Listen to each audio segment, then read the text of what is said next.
तो WPL का auction पूरा हो चुका है और इस बार हमें फिर से देखिए लव, जैसे ही आपको वर्ल्ड कप खत्म होता है मैन ऑफ द सीरीज जो होता है वो हमेशा हाईएस्ट बिड जाता है और इस बार दीप्ति शर्मा सेम ही टीम में गई हैं और एक बहुत ही ज्यादा मैं कहूंगा कि अजीब सा मूवमेंट हो गया था। हाँ। और 3.2 CR में सीजन हिस्ट्री अगर हम देखें जितने भी ऑक्शंस हुए उसमें सेकंड हाईएस्ट बाय हो चुकी है। बिल्कुल सेकंड हाईएस्ट और डिजर्विंग भी है। जिस तरीके से हमने बात भी करी थी उनके बारे में कि कहां से आई है, किस तरीके से अपना गेम इंप्रूव करा है, तो वो नजर आ रहा था कि इस बार सबको उम्मीद थी कि इस बार ऑक्शन में अगर आए बहुत बढ़िया जाने वाला है रेट उनका और काफी अच्छा प्राइस गया और मेरे हिसाब से और भी मिल सकता था जिस हिसाब से वो दोनों कैपेबिलिटी इनके पास हैं।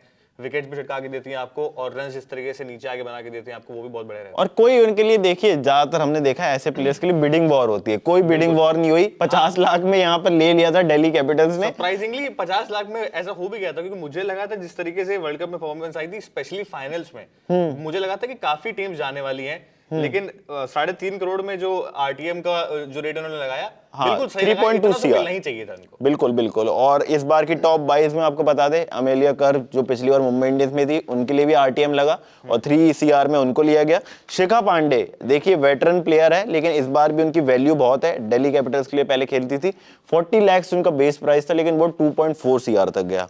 सोफी डिवाइन भी उसमें से है जो आरसीबी के लिए खेलती थी। मुझे लेकिन शॉकिंग लगा मैग लेनिंग का, क्योंकि डीसी को इतनी बार फाइनल में पहुंचाया और हर बार परफॉर्मेंसेस आई हैं और फाइनल्स में भी आके रन्स मारे उन्होंने, प्रेशर क्लच सिचुएशन में मारे रन्स उन्होंने, लेकिन जिस तरीके से उनको डीसी ने नहीं रखा मेरे समझ से परे है। जी बिल्कुल, यूपी वॉरियर्स ने उनको वो भी टॉप 22 में 1.9 CR में लिया। उसके अलावा बात करें तो शनेल हेनरी वो लिया है इस बार दिल्ली कैपिटल्स की सबसे हाईएस्ट बाय भी रही है 1.3 CR।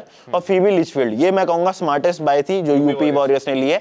और एक और शॉकिंग हमें देखने को मिला है कि एलिसा हीली जो अब तक कप्तान थी वो नहीं है, अनसोल्ड हो गई है, स्टार्क से बदला ले रहे हैं लोग यहाँ पे। जी बिल्कुल कि इस बार अनसोल्ड कर दिया है, उनकी वाइफ भी रह चुकी है।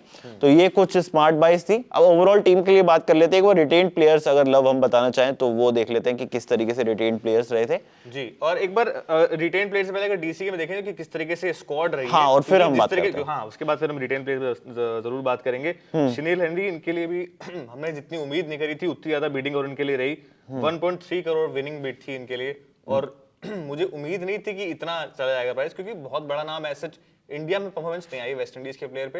अक्सर इंडिया में अगर आप देखें तो उतना ऑक्शन में बिडिंग वॉर नहीं होती विमेंस की अगर हम बात करें उसमें। बिल्कुल उस हिसाब से 1.3 करोड़ इनके लिए काफी अच्छा प्राइस रहा। एन चरनी, फिर लॉरा वॉलवर्ट की बात करें, इन्होंने भी जिस तरीके से फाइनल्स में शतक मारा था और ऑलमोस्ट निकाल ही लिया था मैच, वो भी मुझे लगा था कि काफी ज्यादा जाने वाली है। हालांकि इनको भी 1.1 CR में स्टील बाय कहेंगे अर्पित। और चर्नी का भी देखिए परफॉर्मेंस अच्छा आया था, लेफ्ट आर्म ऑर्थोडॉक्स बॉलर है तो वो उस तरीके से अच्छा परफॉर्मेंस रहा है। और स्नेह राणा ये भी देखे तो अच्छे प्लेयर हैं और वर्ल्ड कप स्क्वाड में इनका भी नाम था, फाइनल नहीं खेली थी लेकिन अच्छी बाय ये है। लिजर ली लिया है तानिया भाटिया जो कि एक विकेट कीपर ऑप्शन उनके पास रहेंगे।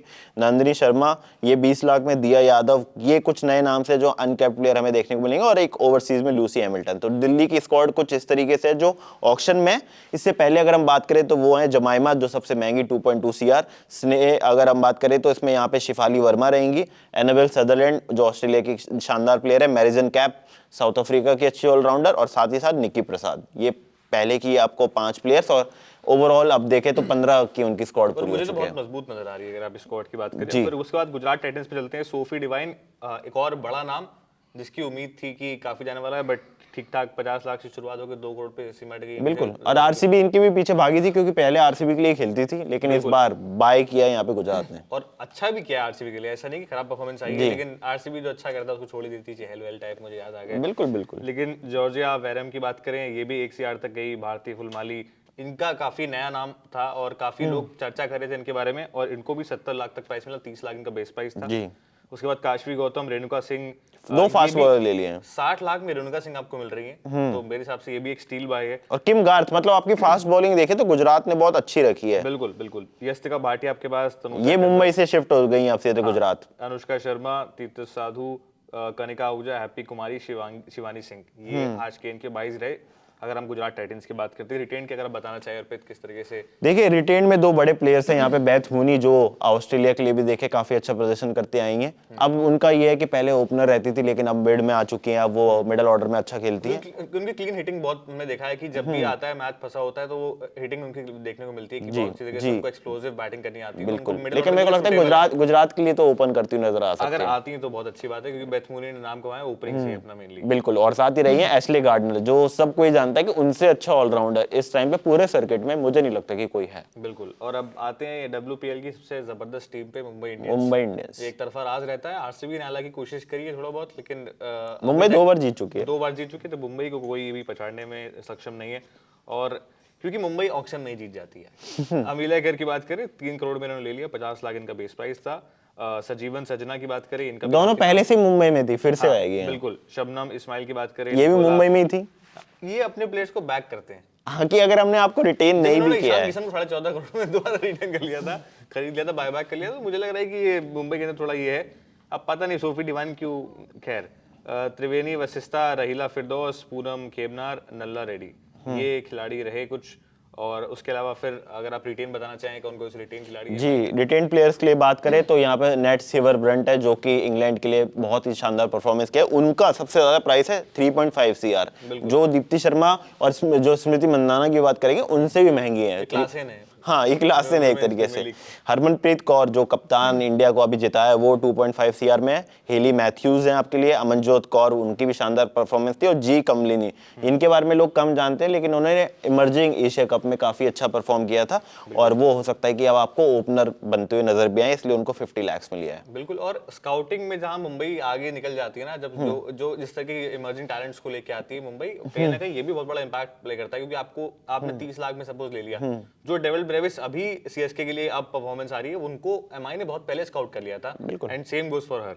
फिलहाल आरसीबी पे चलते हैं। आरसीबी लॉरेन बेल 90 लाख, पूजा वस्त्रकर एक और अच्छी बाई तो हाँ, मुंबई से अब आरसीबी में आ चुके हैं। मुझे लगा था कि मुंबई इनके पीछे जा सकती है, पूजा वस्त्रकर एक अच्छी, और वो गई भी बिल्कुल। और लेकिन 85 लाख में फाइनली आरसीबी ने उनको ले लिया। अरुंधति रेड्डी, इनका भी नाम काफी चलता है, इनको भी 75 लाख में आरसीबी ने ले लिया। अब मजबूत टीम बना रही है इस बार भी आरसीबी, क्योंकि एक सीख लिया है उन्होंने अब। हाँ, कि बनाना है। लग रहा है इधर भी कहीं दिनेश कार्तिक से कुछ इनपुट लिया होगा एज मेंटोर, हो सकता है। ग्रेस हैरिस भी आरसीबी में आ चुकी है। ये मेरे लिए सबसे 2 स्मार्ट बाइज लगे जो आरसीबी ने लिया है, कि पावर हिटिंग जो बीच में आप देखिए कि अब ऋचा घोष के साथ 2 पावर हिटर्स ले लिए हैं, जो ग्रेस हैरिस जो पहले बहुत अच्छा करती हुई नजर आई थी गुजरात के लिए, और साथ ही साथ में अगर हम बात करें यूपी वॉरियर्स के लिए ग्रेस हैरिस करती आई थी, और डिक्लर्क को हमने देखा जिस तरीके से साउथ अफ्रीका हारा हुआ मैच उन्होंने जिता दिया था इंडिया के खिलाफ, तो ये डिक्लर्क और ग्रेस हैरिस और ऋचा घोष का जो कॉम्बिनेशन होगा इससे लीथल मुझे नहीं लगता कि अगर हम बात करें हिटिंग में स्लॉग ओवर्स में इनसे अच्छा कॉम्बिनेशन नहीं मिलेगा। डिक्लर्क ने जिस तरीके से अंत तक आते आते उधर डरा ही दिया था कि मैच निकाल सकती है, जिस तरीके से खड़े खड़े, और लेग साइड जो उनकी